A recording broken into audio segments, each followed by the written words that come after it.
VYE.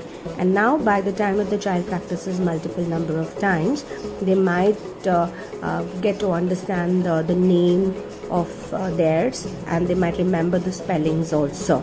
So then you could give them to write the name on their own. So do this activity. The child should be able to write their name every day on whatever work that they carry out. They have to leave their name. If they are not able to write their name, the parent or the teacher could write their name somewhere, and they could actually ask them to copy it. So when you begin, you always begin writing your name. So DIVYA. You start writing your name on the worksheet that you have it, and then you follow. So this is something that we follow at school as well. The child is supposed to write their own name on their worksheets, and they should also be writing the date. So similarly, we also teach them to write the date. So you could show them a calendar, you could show them a calendar, or you could write a date, what is the date of today, and then they could follow the date along with that also. So this was one of the worksheet on writing your name. Thank you. Doing is for a dice word, and we have some words over here. So we need a dice for it. Say each time that you dice it, you got number 2, so we can actually write and then start playing the game. So it was 1. So you read the word like so, and then you write so. Then again you dice it all together, it's 5. So in 5 we have me. So the child is learning the words to pronounce, to write at the same time they are actually playing a game. That this is 4, so they write 4 here. So this is for the sight words. So we had sight words, which is very commonly used in our day-to-day reading. So they are more important, so you can add on the number of sight words that you wanted to your list. And for conceptuals, like when we are learning about number names, ordinal numbers, days of the day, days of the week, or months of the year, or when we learn colors, when we learn any spellings of any conceptuals also, we could still work on the same game.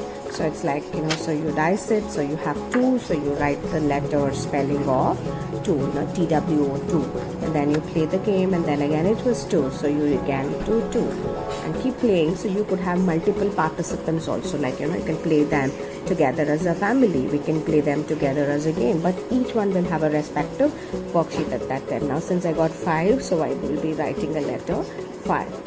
So each time that somebody finishes it, you could say that they are the winners, or they completed the activity, and then you could move on. So likewise, we have like encourage the child to write the letters or write the words a number of times without any pressure, or without the child hesitating to write these activities.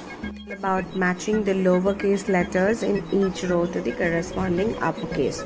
Okay, so we will have to find the lowercase letter over here. So you have capital P, and you have A, B, P, and T. Now if you see, I have given some of the letters which are somewhere correlated to each other. They look similar sometimes, the formations look similar sometimes. So you have a straight line, and then you have a combinational curved like a stroke to make a alphabet. So I've used in combination with these, so that it becomes more easier for us to help the child to identify the differences of all of them. So we have P, so when we search we found P. Then L, so it's like L. Then B, then we're going to find out B. Then it's H, then you're going to find out H. R, find out R. T, find out T. N, find out N. So you could add on to almost all the letters. We could also have the same activity for words also. When I say words, when we use a combination of words like this, when we have a cat family words like this, we could also write other words like mat, then rat, and then cat. The child will have to find out like where cat is, and then actually circle it. And I could also give like the UN family, any family can be given. So it's like bun, then run, then sun. So you need to find out where sun is and then add it up. So this necessarily need not be only for words.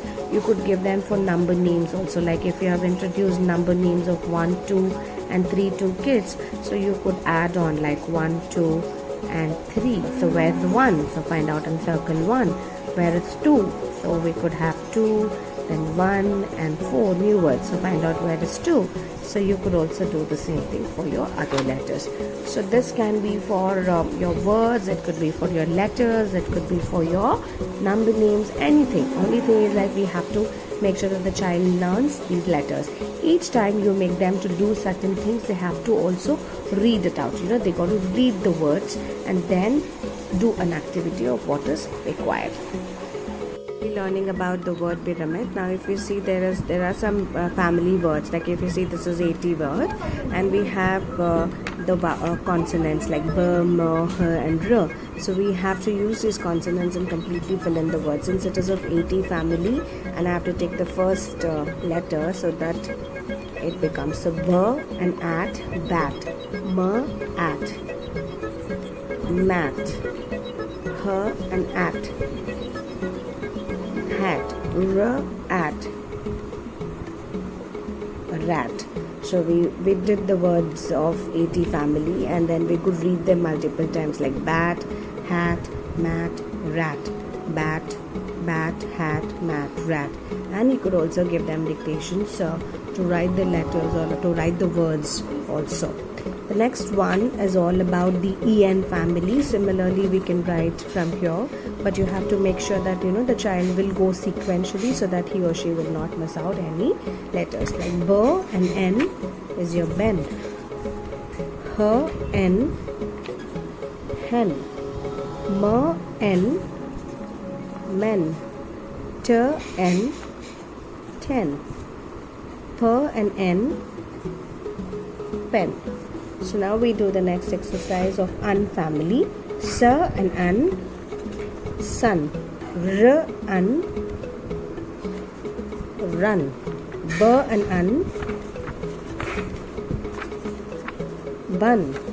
Then you have your g and un, gun.